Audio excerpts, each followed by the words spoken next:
Welcome back to the Photo Banter podcast.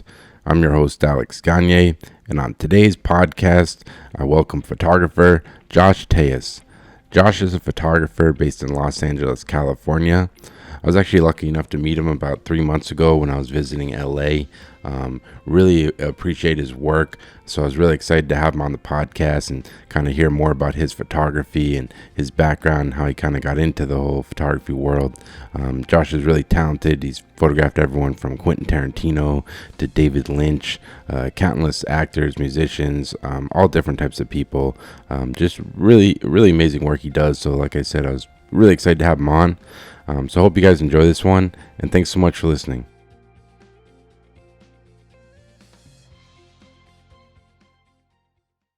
All right. Well, I now welcome on Josh Tejas. Excited to have you on, man. What's going on, man? We played golf about a month and a half ago when I was in LA. Had a great time out there. I think, what course did we play out there? It was like the Roosevelt, I think. It's kind of funny you say that. It was the Roosevelt. It's like this little 9-hole executive course. It's so funny. I've never played that course before playing with you. Not like I'm a big golfer or anything like that. My dog's trying to get out of this door so badly. And he just can't chill. I play golf a lot now, but like before I'd never played that course before. And I'm actually playing it this afternoon. Oh, really? It's so you're just connected to the Roosevelt Executive Golf Course. Dude, I love it, man. I just got into the golf like a year ago, and for me, it just gives me an excuse. Like, I don't know, it's just good to have like a break from photography sometimes, because you know how it is. It's just like nonstop, and it's been kind of cool to have a little hobby to, like, even if you just play 9 holes, it's like an hour and a half or 2 hours out of your day just to kind of give your brain a break, you know? Yeah, absolutely. It's funny, like when you start to create photos in a specific genre and people start asking for that because you have so much portfolio work from it, you end up like, I don't know, sometimes we get a little complacent, especially if that's what they're looking for. They're looking for that one look that you do. It's not that it's not a challenge, because I should always be challenging myself, but sometimes you fall into this rut of you're just being asked of the same thing all the time. It's getting to the point where on set, like, I knew exactly what they wanted, and I've done it 1,000 times before. So it was like, okay, here we go again. So it kind of felt like I was not being challenged on these sets. Yeah. And then I get out to this golf course and learn this completely new skill that I am terrible at. Like, I'm trying so hard, but like, it's fun to get out there and be bad at something, you know what I mean? And like not know what you're doing and kind of like suck again. It's like this funny, like, learning curve that, you know, we experience in so many different things, but like golf is the one right now. Yeah, I know, man. It's good, dude. But I guess to go back, man, I was just curious, like, where do you grow up and like how do you kind of first get into photography? Yeah, I grew up in Los Angeles County, Valley kid. And 818, baby.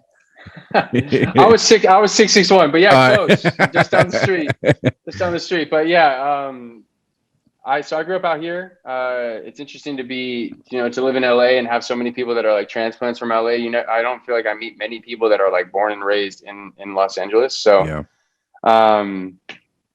So I was born out here, and then I got my start in photography. I did this, I don't know, like a lot of people, I did this dumb course in high school that was like, here, learn how to shoot leaves on the trees, and grab this lens with a 1.8 aperture and be amazed that, you know, like, things had perspective and depth of field. Like, you didn't even know what that was. And I actually failed that class. I did not pass that class, which was interesting. I didn't think that it was going to be a career path for me at that point. And then went to school at University of Hawaii for journalism, realized I didn't want to do that. Came back and I didn't want to do it. Really hated it. Thought it was going to be this creative kind of gold mine, and it was not at all. It was. What was the program? What was the program like? Were they like kind of training you to like work at a newspaper, pretty much? Yeah, it was. That's exactly what it was, and or magazines, or, you know, print journalism. And I didn't even have a focus in photojournalism at the time. Photo was like not on my radar. I liked it. I like music a lot. I like writing a lot. And I thought, what could I monetize? You know, what could be stable? And for some reason, my kid brain, you know, I'm 18. I don't freaking know. Yeah. My brain said, oh, I could be a writer. I could be a writer for this magazine, and that'd be stable. It's just as freelance as anything else. I didn't know it at the time, and as I got into it, I really learned it was so buttoned up. It's very formal. So.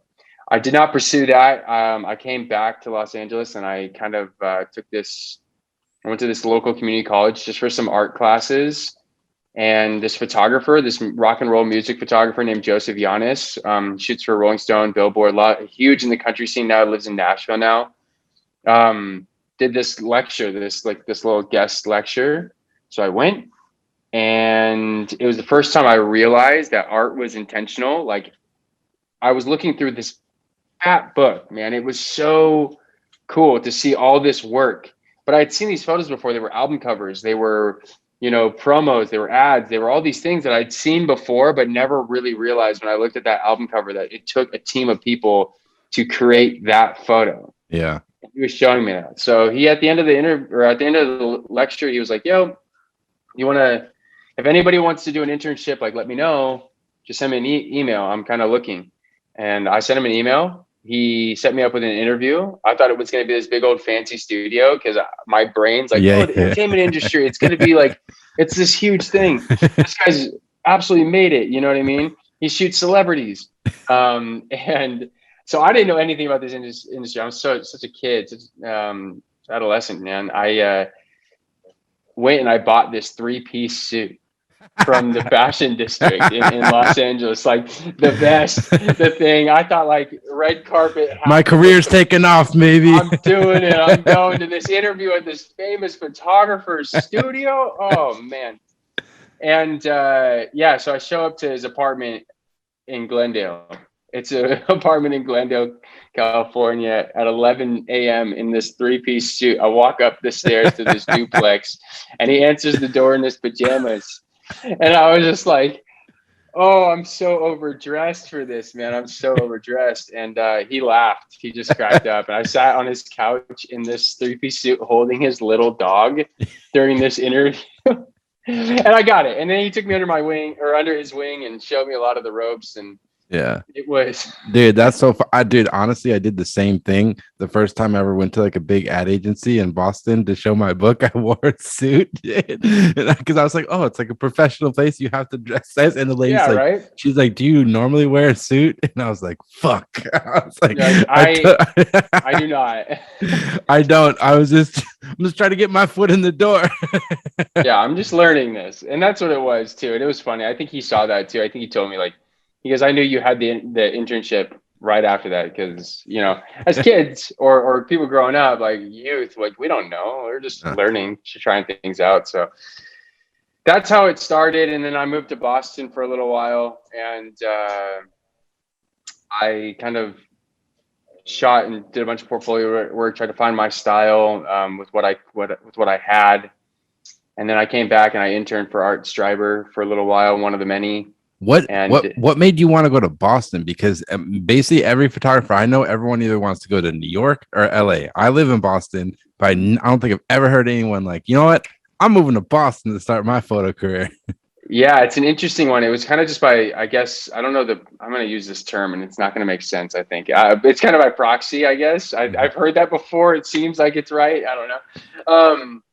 I had a friend that was going to Berklee College of Music that I grew up with, and he said, hey, you should come and visit me for a little while, like just come and hang out. So I went out there in like a December month and stayed for a week, and I put up this little ad on Craigslist and said, hey, photographer from Los Angeles, if you need headshots or promo shots or whatever, like, let me know, we can go do some photo shoots. I got 70 hits. Wow. I was only going to be there for a week. I was only going to be shooting for like 2 days, and I was like, well, I obviously can't do all this. And so I started picking the brains of the few people that I did book out there, which I paid for the trip and did all this stuff.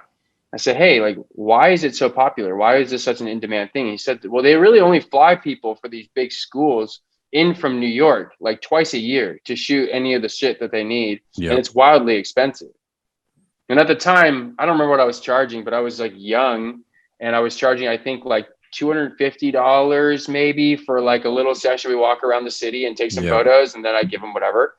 And it was awesome to like create like new spaces. And So I thought, okay, this could be potential. There's like as you know, there's more universities per capita in Boston than Yeah, it's anywhere crazy. else.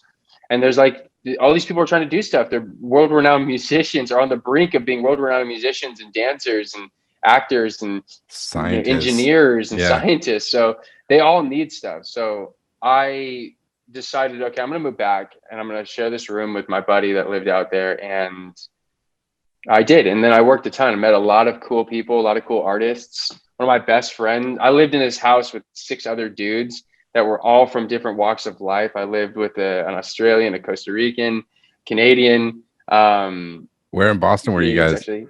We were over off of Euston Street in Brookline, Okay, right cool. off the St. Mary's stop on the Green Line. Nice. Yeah. That's cool, It was man. so cool. It was a cool time. But yeah, that's what it was. It was just kind of like I thought there was a need at the time for like a kind of mid-tier photographer. And I went in and I worked a ton, maybe 5-6 days out of the week. I did a shoot and I lived there for like a year. And then I came back and did this internship with Striber. Damn, that's fucking awesome, man. Now you got me thinking.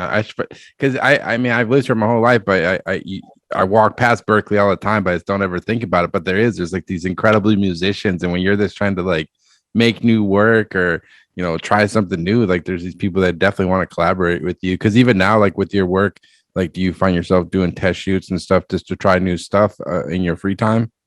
Yeah, man. I mean, I say it all the time. I love this. I love photography more than like anything. I do it for free all the time. It's like I carry my camera all the time. There's times where I'll just be at this coffee shop and I see the barista making a drink and he or she looks like really awesome. They're wearing this cool outfit. They got this cool hair. So I said, you come walk outside. Let's do some shots really quick. And like, we'll do this like impromptu photo shoot. Yeah. And it's fun for me. And it's fun for them. And then like, but yeah, I'm setting up test shoots all the time. It allows you to just kind of have that freedom to figure out what you want to do next, especially like, or train like the equipment or the lighting a little bit, just so that when you do have this bigger job where there's more writing on it, you can just set it up like quick.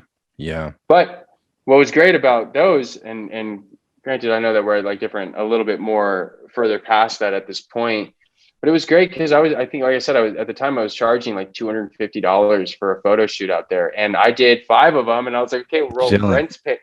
Rent's paid. Let me get dinner, guys. It's all good. I got this. Like, so it was. It's fun. There's a ton of people, and they all become super successful people. So yeah. Was it always maybe not all yeah. was it always like portraiture? Was that like kind of always your interest from the get-go? I think a lot of people that wanted to get into photography, and myself included, wanted to shoot for like National Geographic.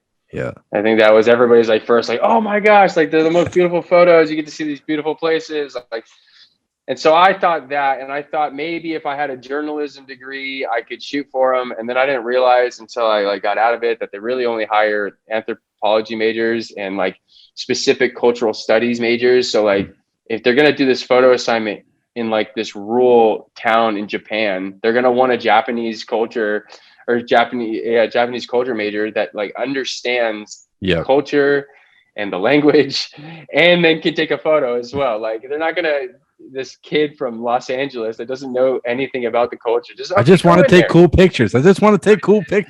Exactly. So yeah, it started off in that, and then I realized that wasn't the path. And then like it transitioned, like as soon as you get on like sets, you're like, oh well, I want to shoot like I'm the generation that wants to shoot like Annie Leibovitz, so I want to shoot for Vogue. I want to shoot fashion, and it's like, no, you don't. Like, I wanted to shoot beautiful portraits and nice lighting with good styling. I don't really want to shoot fashion, and then it developed into just like from like the clientele, the resources, the references, and the people that I was learning from, it kind of transitioned to portraiture. And I love it so much because I love people a ton and I like documenting people and I like connecting to people. So I think it was just a natural conversation and shift to go into portraiture.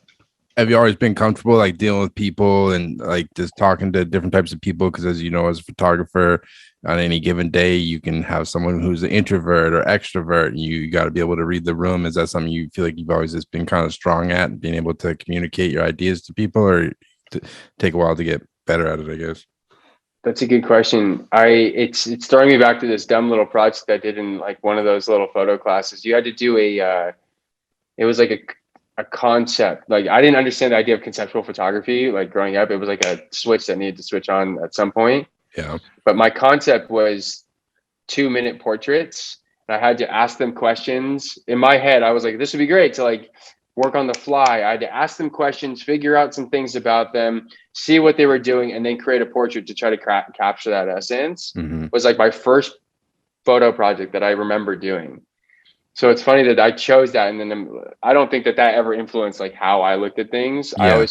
I've always considered myself like a bit of a conversational chameleon. Yeah. Kind of drift into this circle, as long as you're not being ridiculous or, morally wrong. I can kind of jive with anybody. Yeah. And so I think that was always like a skill or not a skill, but a personality trait. And I It's think a good transitioned. Yeah, it's a good challenge to do that, like the 2-minute portrait thing. Like I remember when I was in college, my professor, we went to Niagara Falls and we had to photograph, I think, like 20 portraits of this like strangers. And at the time, like as a college kid, like you basically everyone for the most part was like shooting their friends and stuff. And I just remember being so fucking nervous to just like go up to a complete stranger and be like, try to take your portrait. But like, I don't know, for me, like when you push yourself and put yourself in uncomfortable situations, it's like, I don't know, it feels good and you feel like you get stronger at this kind of dealing with people and as a photographer.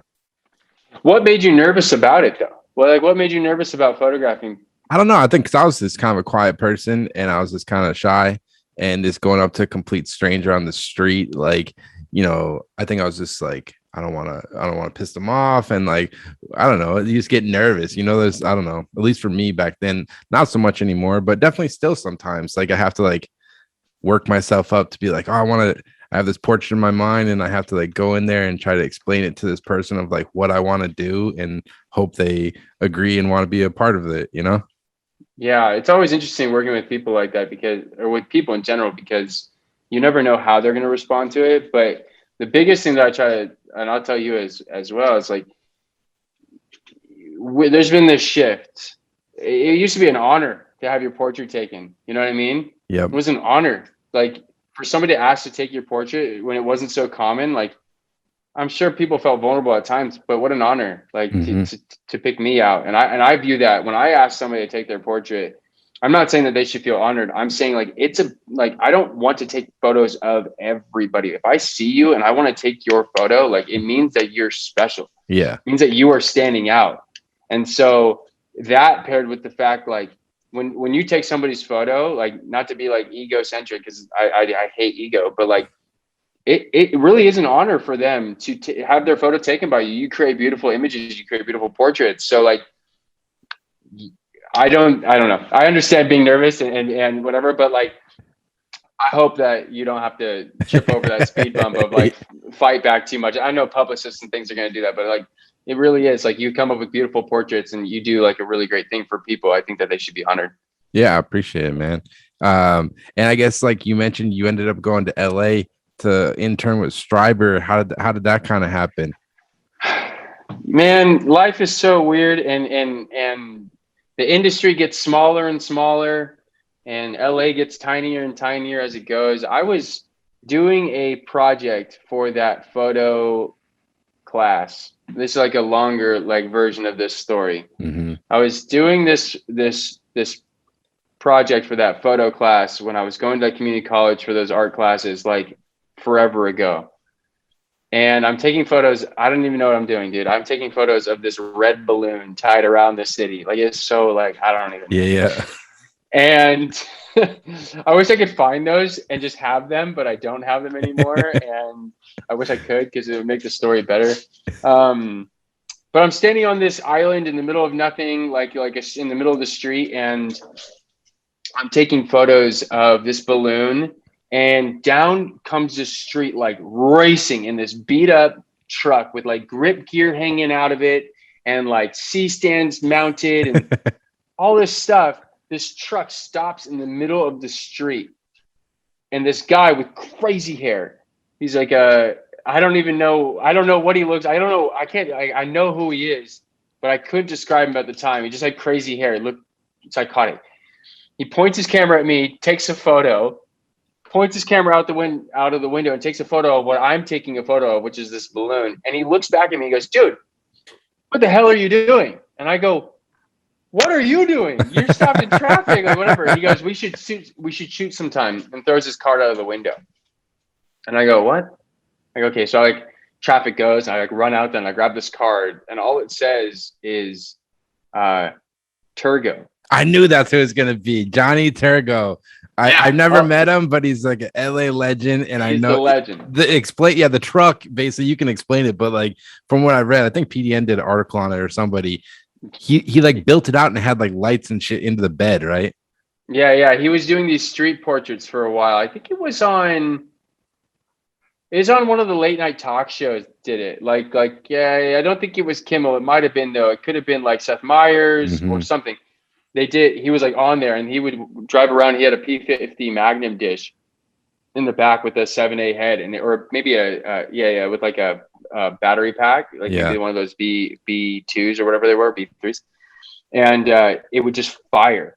And he would remote fire. His camera was also rigged up through the window, so he could just shoot from his laptop, Command K or. So would he be driving the car and like shooting at the same time? Pretty much. He would drive the car and he'd drive up alongside the street. And if a guy would look cool on the street, like Hollywood Boulevard, everybody looks interesting. Yeah. He would fire it, but it was crazy. It was so abrasive because the light would fire, and like I remember him telling me like people would come up to him all the time, and he's like. Awesome. He has no bad bone in his body. So like he's not trying to create havoc or anything like that. He's just trying to create cool photos and interesting photos. Mm-hmm. And so the light would fire really crazy, and people would have one of like a few reactions, but the common one was like, "What are you doing taking my photo?" Like, and he'd show it to him, and it was like this cool photo, and he'd be like, "I can delete it if you want." Yeah. But it's really great. And I think he said most of the time, like people would they're like, it's cool. It's so rad because like think about how many times like just driving down the street, like you see something that's like super wild and like you should stop and like take the picture, but a lot of times it's just like I gotta be somewhere, I gotta get to the next thing. But he really made it. He set himself up so he literally can just drive by and just make badass pictures. That's rad. It was cool. So he had that in this track, and I was like so tripped out. I looked at his website, and I remember looking at it and not really getting it at the time. Like he's a guy with a very different vision in his portraiture, in his projects, in his lighting, and all these things. Like he's creating something. He's trying to create things that are, maybe he's not trying to, but he's creating things that are unique and special. Mm-hmm. He lights for all these, studio photographers that light things very similarly and then sets it up. He doesn't want to, I feel like, and maybe we've had this conversation before, he doesn't want to like copy or he creates his own things. It's his own voice. And so, but I remember not really understanding that and looking at his website and going, it was a lot of landscapes of LA and like kind of looking desolate and like apocalyptic. And I was like, I don't know. This is not really what I'm looking to shoot. I sent him an email or two and nothing really came of it. Fast forward, like, I don't know, maybe 4 years. I'm back from Boston. I do all this stuff. I have this friend. I think that you may be familiar with his work or have heard of him. His name's Corey Nichols. Yep.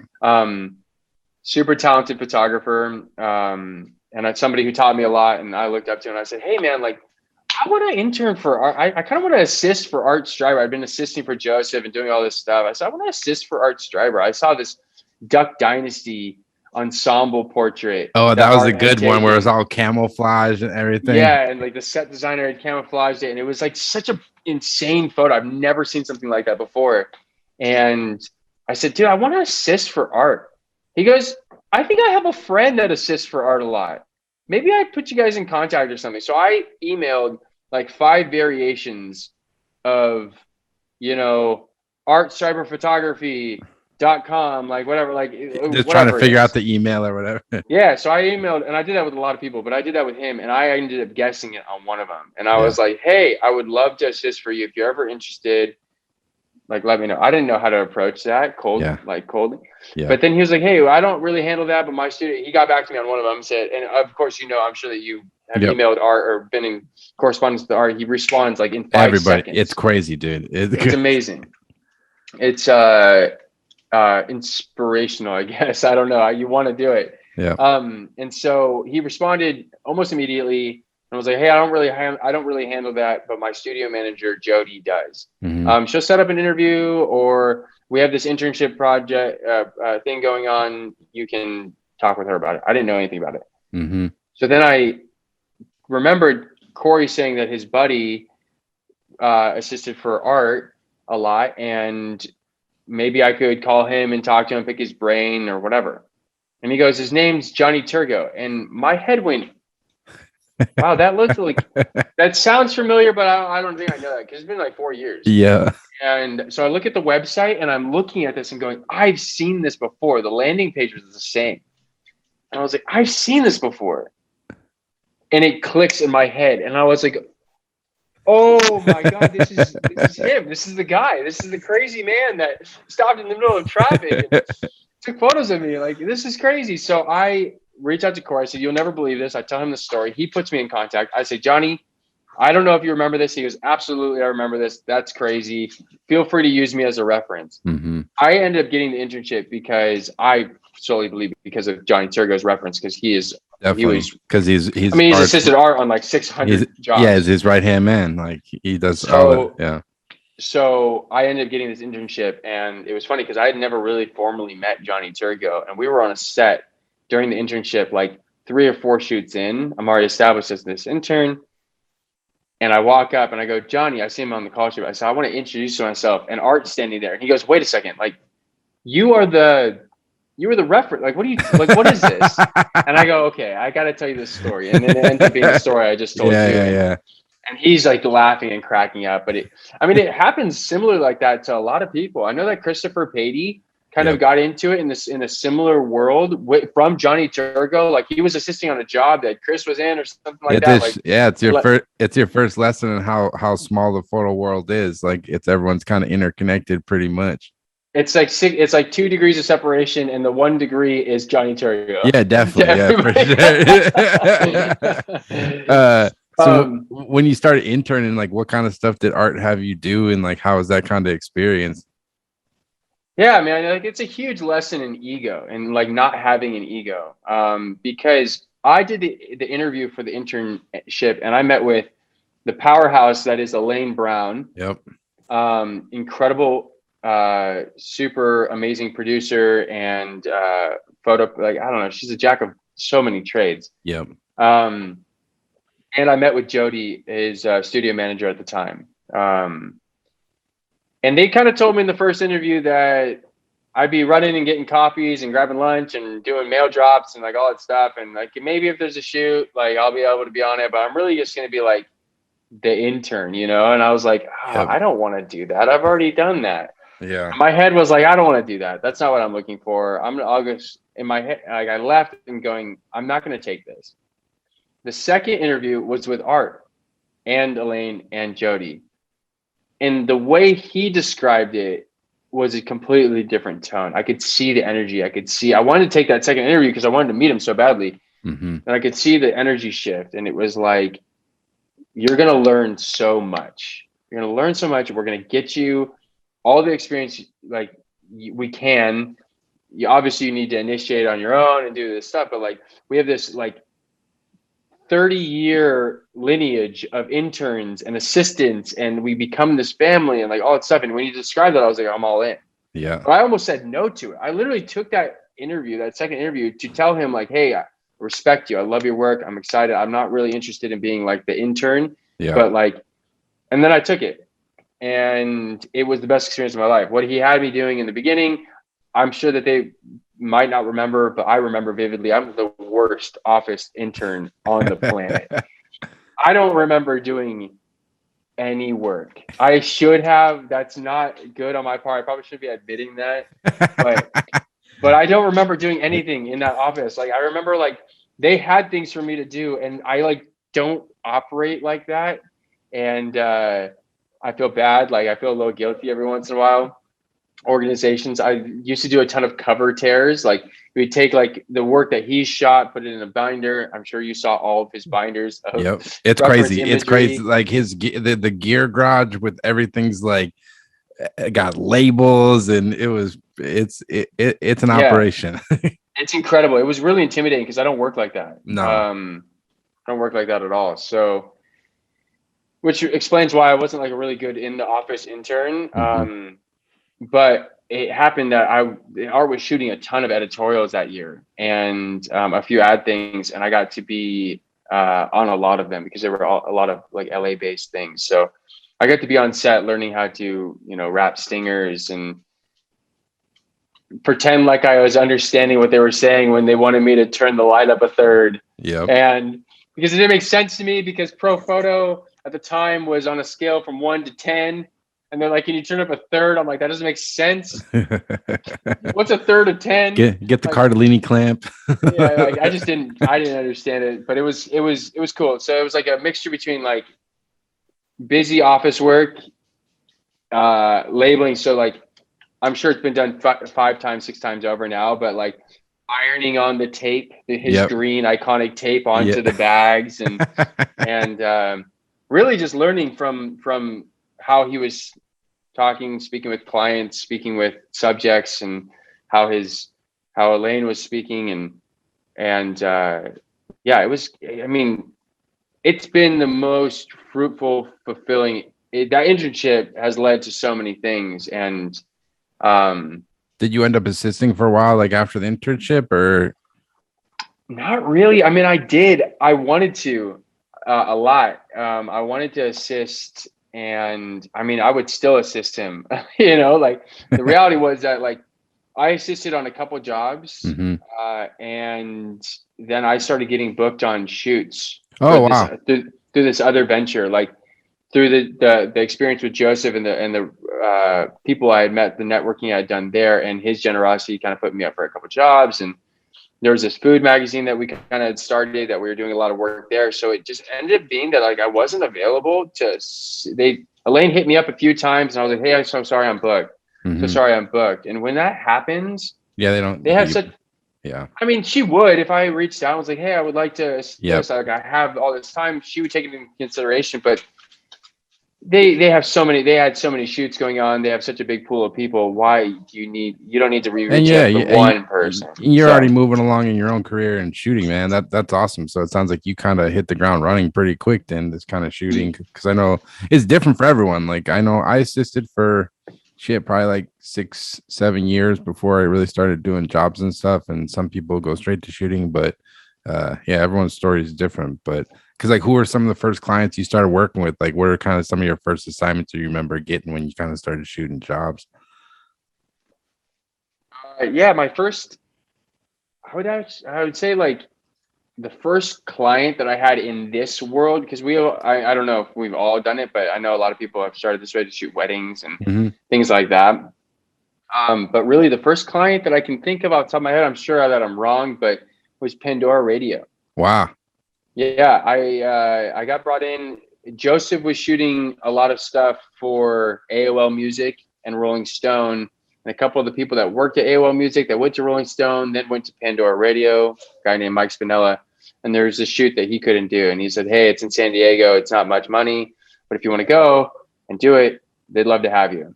And so I did. I went down there and I kind of found his workflow of like shooting it, doing an edit, sending it off like within the hour, like just getting it done, getting it to the client. And so it was Pandora Radio. And then that kind of has spurred into so many other opportunities because they had it was really exciting time of being like this startup. They were the only ones kind of doing anything like that. And they had like a lot of not clients, but subjects. We were shooting so many people together, music festivals, like all these things transitioned into like so much other work. But yeah, Pandora Radio was an early one. And then there was this magazine that we were working on called Life in Time, which is like a food documentary storytelling magazine, like the process and the people behind the dish, not necessarily like the celebrity chef thing. Yeah. But like the dishwasher and like all that kind of stuff. And the sous chefs. Yeah, I And so saw we that started. because you have a whole section on your website. It's all hospitality, and it's kind of like it's chefs and food related people. That this kind of a world you kind of enjoy kind of photographing? Yeah, it was one that was just like I said, a friend of mine was starting this magazine and kind of hit me up, and we did this like photo style for it. We started with Gorilla Tacos in Los Angeles and went to a bunch of different coffee shops, and they were creating good stories, and I was creating photos to go along with it.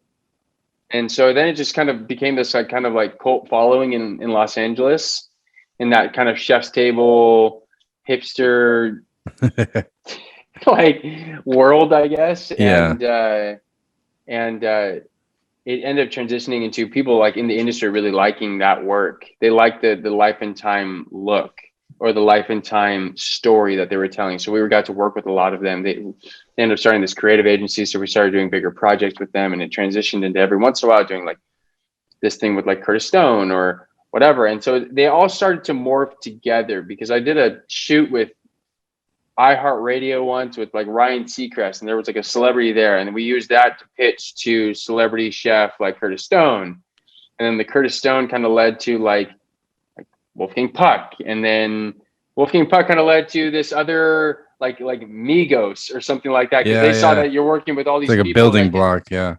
Yeah, it just kind of went to like all these things that gave more like credit, validation, I guess, for like the publicists.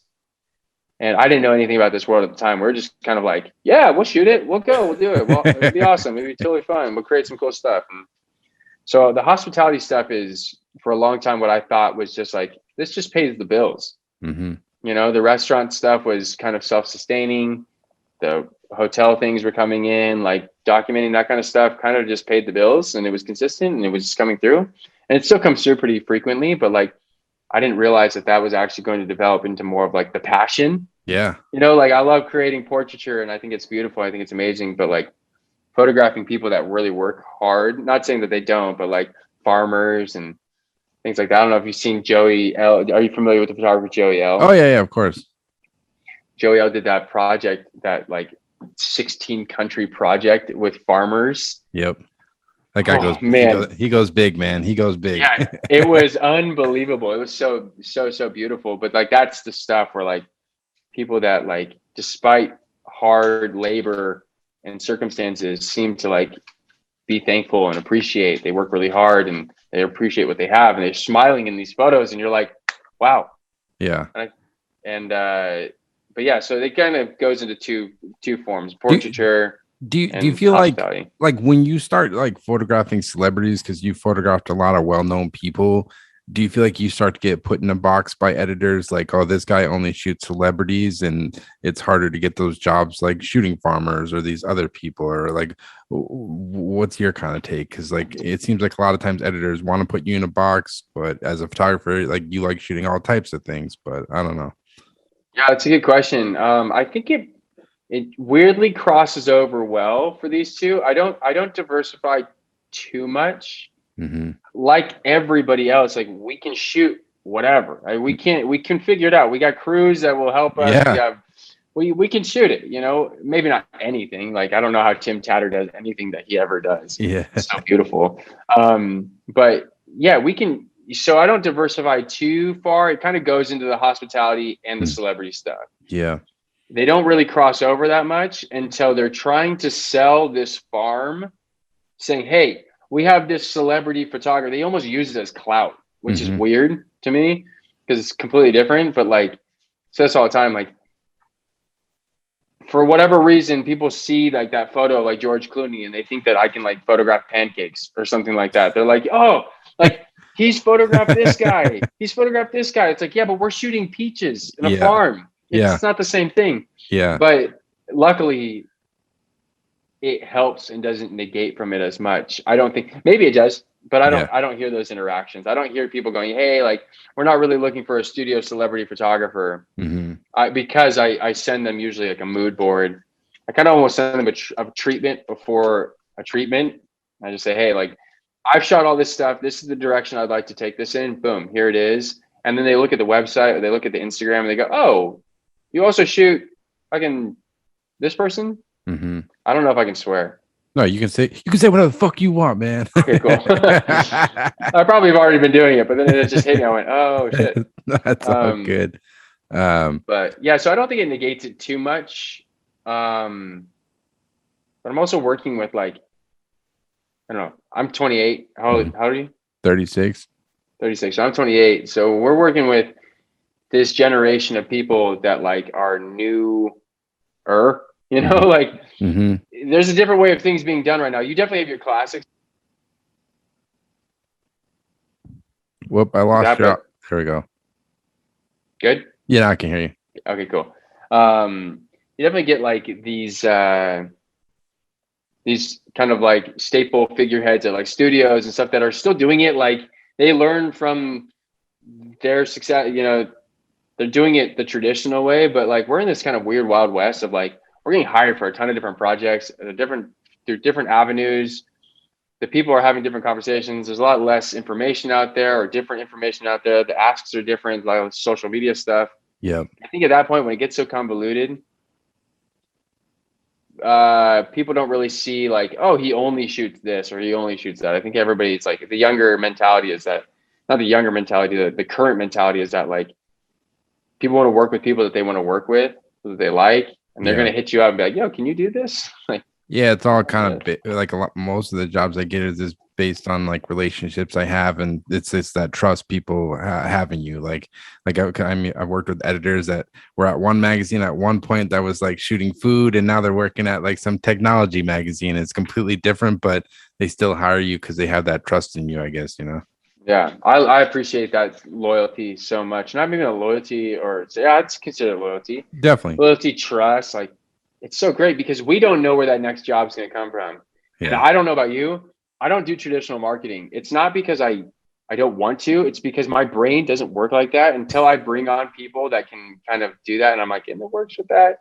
It's all word of mouth. It's all reference. It's all kind of like people that we've worked with before, and kind of like weird guerrilla style marketing where like, not even marketing at that point. I'm just networking. I'm just talking, hanging out, going to coffees, doing all these things. And, but it gets a little scary. So when people bring you back for jobs or bring you with them to their next venture, it's like, thank you. Like, thank you. Like you didn't have to do that. Let's go. It's good to see you again. Let's create cool photos. Yeah, man. The freelance life is, it's tough, man. Like, did you ever have times of doubting yourself in this career path? Because as you know, it's like ups and downs. Like you can have months where it's great and then months where it's slow, and it's just like managing the, mental gymnastics of a freelance career, I guess. I've tried to manage mental gymnastics of freelance a lot. I don't know if I ever felt like it wasn't the path. And I feel like I feel pretty fortunate about that because it's really, like I said, it's like my favorite thing to do on the planet. It's like the only thing I talk about. It's the only thing I'm interested. Like I like sports and stuff like that, but photography is really it. So I don't know if I ever doubted it. And I think that the fortunate experience of like having some really solid mentors and work coming in early kind of gave me that like push to be like, oh no, this will be okay. Be okay.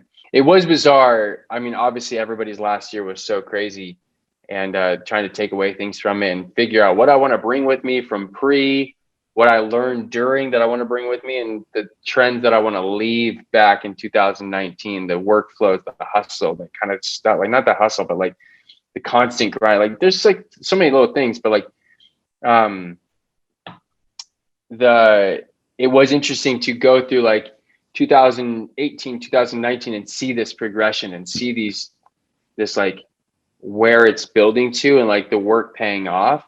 Yeah. And then to go through this last year where like nothing was really happening. There was times where like, didn't pick up a camera for like 3 months, and you have to, but for us, I don't know about for you, but for me, I was used to that. Like it was a couple years removed, but only a couple years removed. I remember 2014, 15, 16 being so fucking slow, dude. Yeah. So slow, so weird. Like I don't know where the next job's gonna come from. And like we just kind of had to like bump around. Like I felt like a pinball machine. Like, okay, I'm always looking for a job. Like I'm always that's the full-time job freelance. You're always looking for the job. Exactly. So then like 2018, 2019, things are like getting to a place of a little bit more sustainability, a little bit more like scalability, and and like, oh, I can rely on this client because it's going to come through. And then, of course, last year.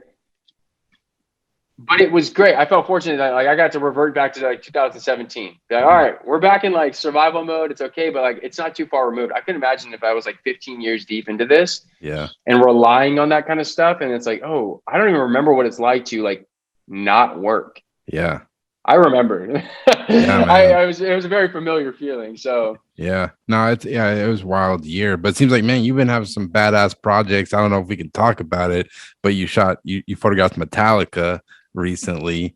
We don't have to say who it was for, but you got a chance to photograph Metallica. You showed me the pictures. They came out badass, man. Like, how was that project, getting to work with like such a like iconic band? Oh man, it's so, I didn't listen to them much growing up. But you can't doubt or deny their iconicness. Yeah.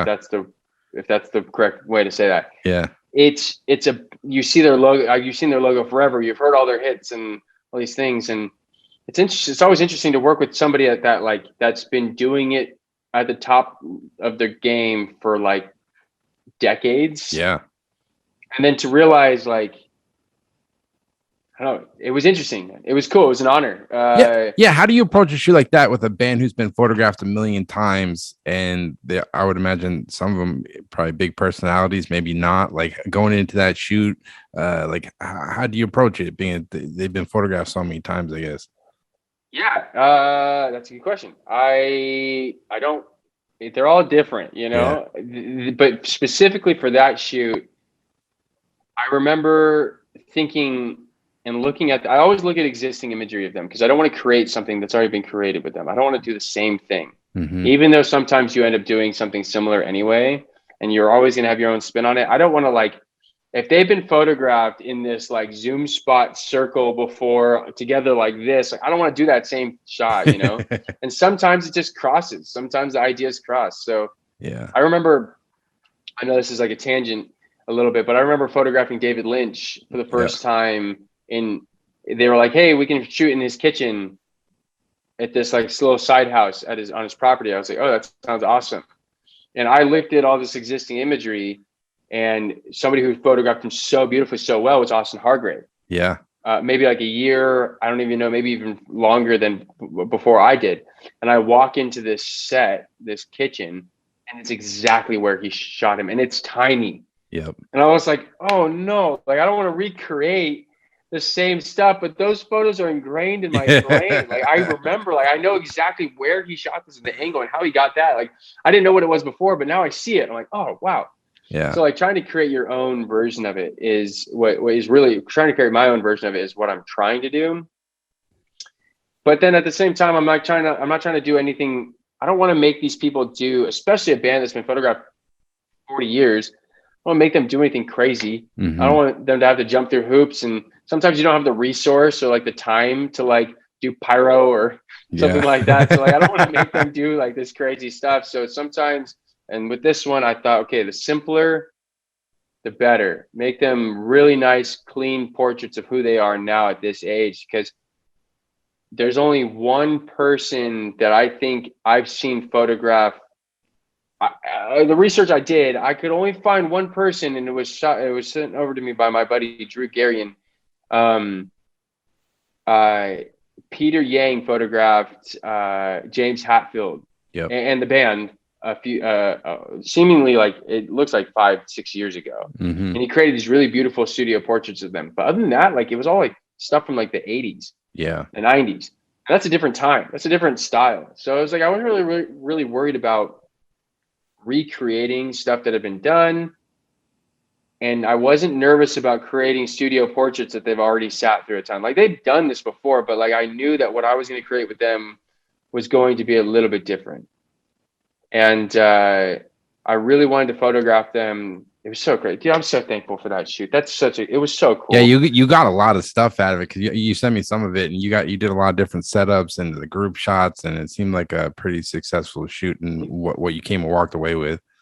Man, I missed through this last year. I missed live music probably more than most things. I love going out to eat and like all these things, but like, I miss live music. There's something so awesome and the energy in that room is so great. So for like a year and a half, you don't hear live music, and then you get this photo shoot with Metallica, and you find out on the third day of the shoot they're gonna play this whole live performance. They're gonna like you're gonna photograph a private 30-person concert show. Wow. They're gonna play 7 hits. You know, Holy they're gonna shit. play mic like hot mic, speakers, stage lighting, everything. It's like I was at a live show, but it was for 30 people. And I remember photographing. I'm like, literally, they can't. I'm here. James Hetfield's here, screaming, "Master, What's Master!" You know, what's that vibe like? Because when you think of Metallica, they sell out terrifying. like all the biggest stadiums in the world, and it's usually like could be like 60,000 people or more. And you're in a room with only 30 people with one of the biggest bands. We're like, what was the energy like in the room? That's just such a unique experience.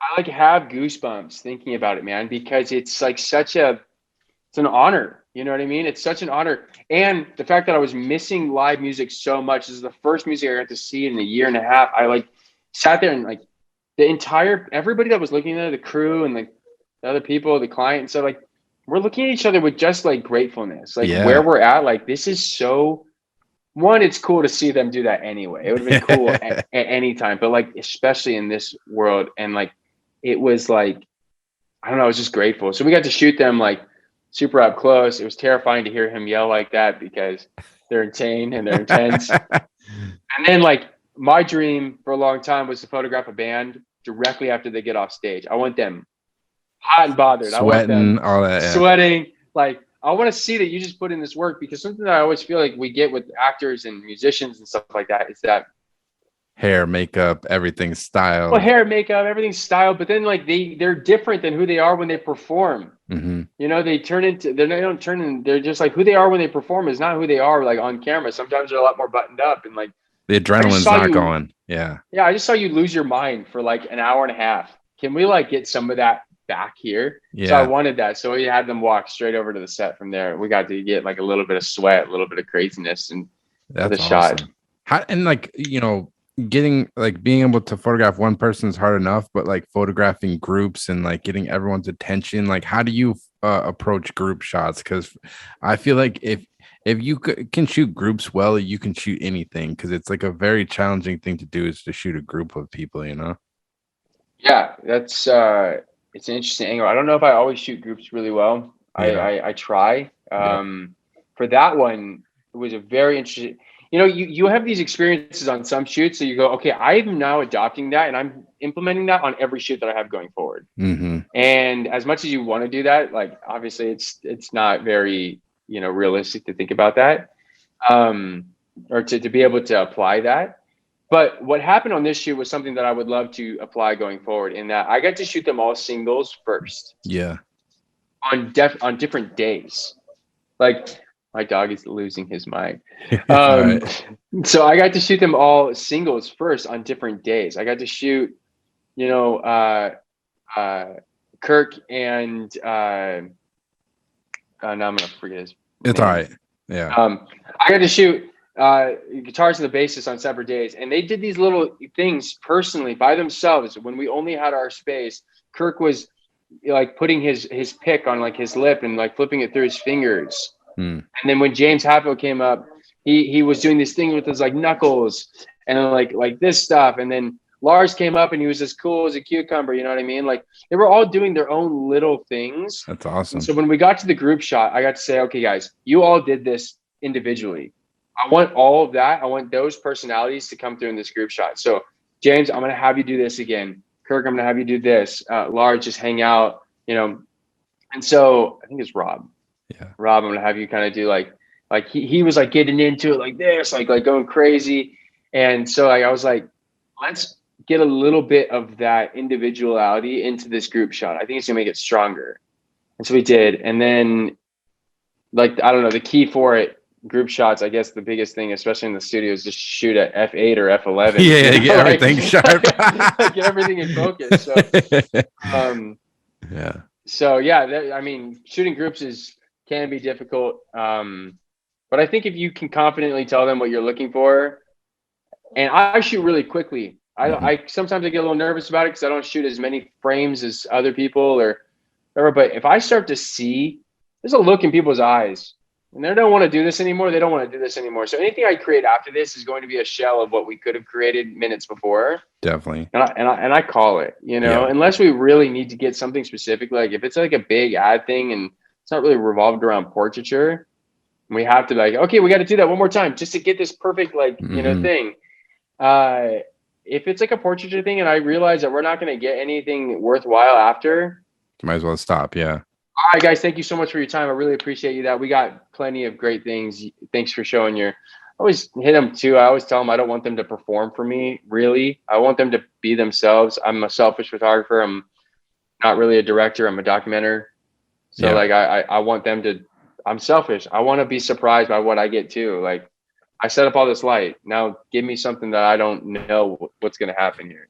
Do you ever walk away from shoots like you feel like you just kind of struck out, like it didn't turn out the way you thought it was going to be? Yeah, and like how do you, like in your mind, is that this part of the process at this point? Like, yeah, it weighs on me heavily, and I think the thing that I strike out on too is I don't necessarily get concerned. I get concerned, of course, if you feel like you're going to get a bad photo or you didn't get a good photo of it, or the lighting was bad or something like. Mm-hmm. Shoot. But that's all like fixable, in some way. Somebody's going to be excited about that. Who cares? The client's really not going to care. As long as the subject looks okay and you can retouch it and you can do whatever in post and you'll be all right. Yeah. The thing that really hits me and it's really hard for me to deal with is when I don't connect with somebody. Yep. When it's like, we might as well be sitting in different rooms and we're trying to create something and I'm looking into his eyes. Like I have this camera and I'm right here. I'm right next to him and I'm looking into your eyes and I can see the color. I can see your fucking soul, dude. And we're not connecting. Oh. And they're like thinking about the next thing. It's just like, I don't blame them, but it's just like, it's hard for me at that point when I feel like, okay, we didn't create anything unique there. We created something different, and it was like, yeah, it's tough. Sometimes some of that stuff's out of your control, and then I guess I don't know. You can try your best and try to get the people to open up, but at a certain point, there's only so much you can do, I guess. Yeah, Joe Pug did a talk about that. Or you were on that Clubhouse thing that he did with Sean and John. I think it was Sean and John. Was it Sean and John? Or it might have been someone else. I forget who did. It might have been Sean and John. Yeah. But he did that interview and or that kind of like keynote thing. Yeah. And it was Matthew Young. Yeah, that's who it was. Yep. Matthew Young. Yeah. And he talked about that. He talked about the fact that like we're springing things on people at certain times. We don't know what happened earlier in their day. Like that's my least favorite question that I get is like, well, who was the worst person you've worked with? Or like, who's terrible? Or like, how were they? It's like, dude, I don't know. I met them for like 10 minutes. Yeah.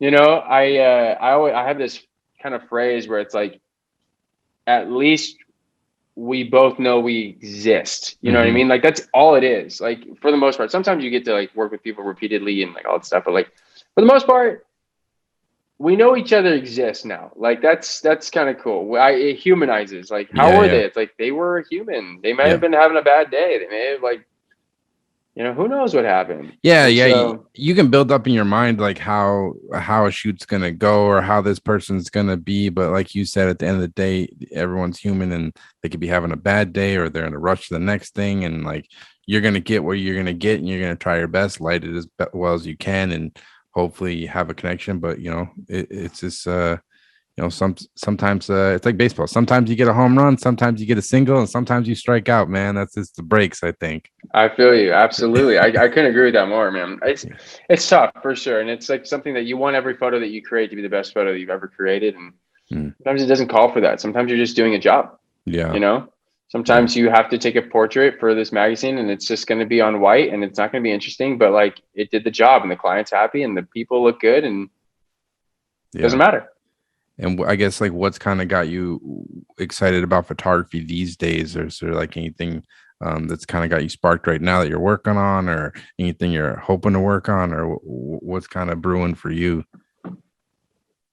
It's a good question. What am I excited about right now? I'm always excited about photography. I love seeing people's stuff. Yeah. People are creating such cool things all the time. I love your the photo series that you're working on, where you're photographing photographers. Yeah, Like, that's so cool. yeah. Thanks. I got my buddy Joe Greer that's constantly going and Yeah, he's great, man. photographing. He's so talented. It's so bummer they got their shit stolen like a week ago or whatever. Him, Andre, because I know Andre, and they were up in. Yeah. They got like everything stolen. It's brutal. Well, let me go on record by saying San Francisco sucks ass. Yeah. The Bay Area just sucks, dude. It's just like constant. Like, I feel like every production I'm ever on gets some type of like. I was on a production up there shooting in the city, and we had to hire private security. Damn. And the dude's strapped, right? And he comes up and he goes, "Hey, so like, how much force do you want me to use if we need to?" And I was like, "Holy shit! Like, whatever you need, man. Like, obviously, like, that's what you're here for." And I go, "Why? Do you like you come into that stuff in this area a lot?" He's like, "Well," and he like lifts up his shirt, dude. He literally had a bandage on. He goes, "I got shot 2 weeks ago around this area," and I was like, "Where were you guys shooting? Like, is this like this downtown? Yeah, it's this." No, dude. Yeah. I wish I knew some. Yeah.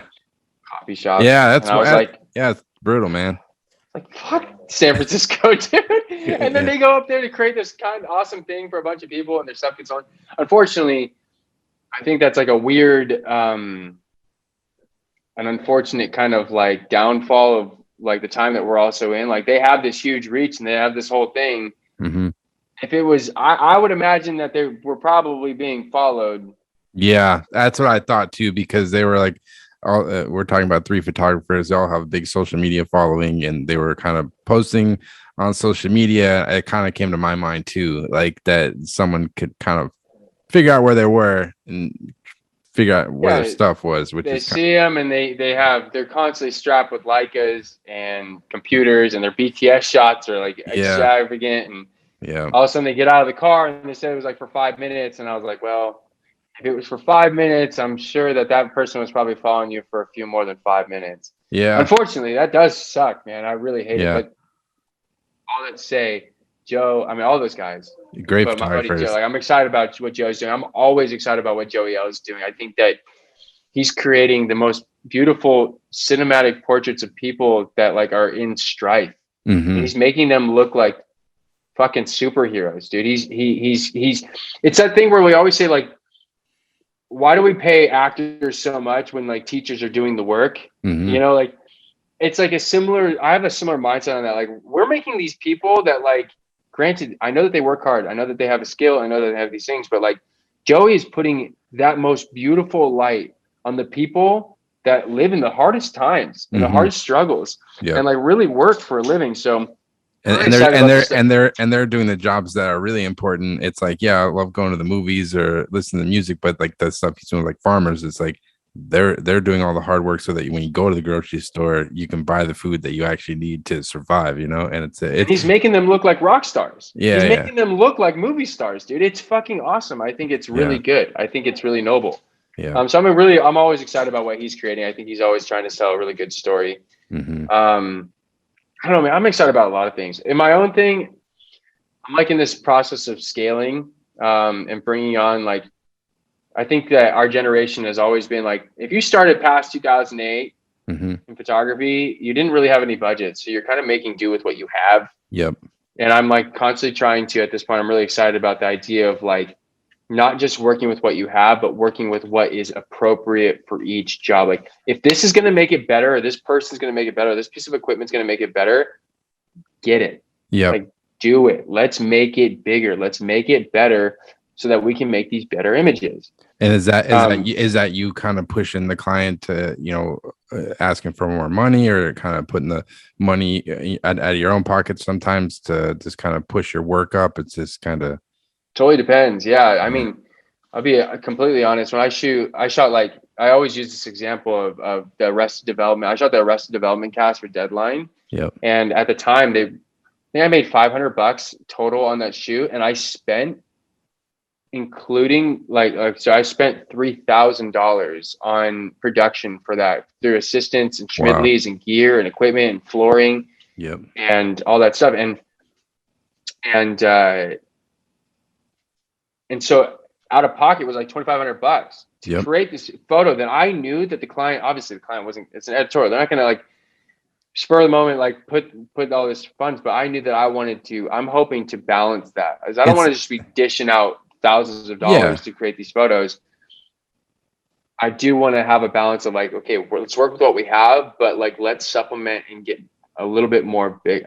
I don't know if it's a client thing. I hope I know it's like knowing when to invest in yourself. Like you knew that shoot was good. You were going to get good stuff from it, and you'll be able to use it as like a building block for your portfolio. And it's just like I do the same thing. Like all these shoots I'm doing, like these photographer series, I've been traveling to some places, and like I'm spending money, but in the long term, for one, I just enjoy doing it, but in the long term, I think it's a good investment because I'm shooting for my portfolio and hopefully getting stronger at photography, and like hopefully some clients see the work and enjoy it. You know, it's awesome.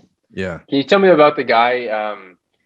I think we briefly talked about him. You photographed him in like northern Massachusetts at this, like, he's a photographer. He was like in overalls. Wait, Larry Fink, the dude. Yeah.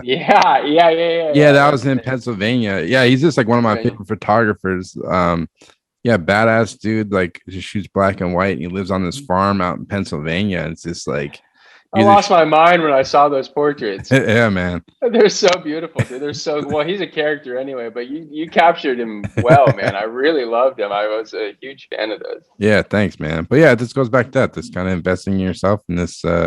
I don't know. I just want to take pictures. That's the end of the day. Like I'm not like I'm not a crypto expert. I'm not a finance guy invested in stocks. I'm just trying to get my next fix and trying to take a good picture. And I think that's where my mind's at. I feel you. I don't know anything about any of that other stuff. All I know is, so like what I get excited about is photography, man. Like just in general, like the idea of it, thinking about it. I'm shooting on this like Leica Q2 now. I just got this Leica Q2, which is like a fixed 28 millimeter. And I'm excited about that. You know, like that's I get awesome. excited walking around on that. Like I love when like I met this creative director at this client that I work with, and he's excited about film photography. So we started exchanging, like I shoot on this Mamiya C330, this like waist level kind of twin lens thing. And we're talking about that, and he's talking about his Yashica that he has. And I was just like, look, I get excited about last night, because I've been shooting black and white on my Hasselblad again. I had to buy the whole like to process my own film. I got the spool, the little thing to develop. Yeah, the washer. Yeah, I had to like practice how to roll the film back on the fucking spool again, because I hadn't done it in like 10 years. God. So I was like just practicing, but it was fun, man. It just kind of brings you back to your roots. Yeah, but it's good. Like you have an energy in your voice of doing something that makes you a little uncomfortable. That's fun. It's like it's what we want to be doing. The fact that you get excited about it, and like I think people can hear that excitement in the voices, and I think that people can feel that when you're taking the photo. Yeah, I mean, the list could go on of things that I'm excited about in photography forever. I think that's a good point to end it, Josh, man. We're all excited out here, and you got to hit the golf course. You're going to go to Roosevelt and, have a good time. But, dude, it's glad we connected, and, keep in touch, man. I appreciate you, man. Thank you very much. So there you have it. That was the Josh Tejas interview. Just want to thank Josh so much for taking the time to come on the podcast. It was a real pleasure talking to him about his work and everything he's kind of accomplished over the course of his career so far. Like I said, I'm a big fan of his work. Just a really amazing portrait photographer, just how he uses light and amazing composition, just really incredible work. So definitely go check out more of Josh's work at his website, joshtejas.com. And definitely go give him a follow on Instagram at Josh Tejas. I'll put all the links in the descriptions, but he's always posting up cool work and projects he's been working on up on his Instagram. So definitely go check that out. And as always, I'll have weekly podcasts. I know it's not been as regular lately. Just kind of been busy, but trying to put out a couple at least every month over on Apple Podcasts, Spotify, as well as the Photo Banter YouTube page if you want to check out the video version. But yeah, thanks so much for listening, and take care.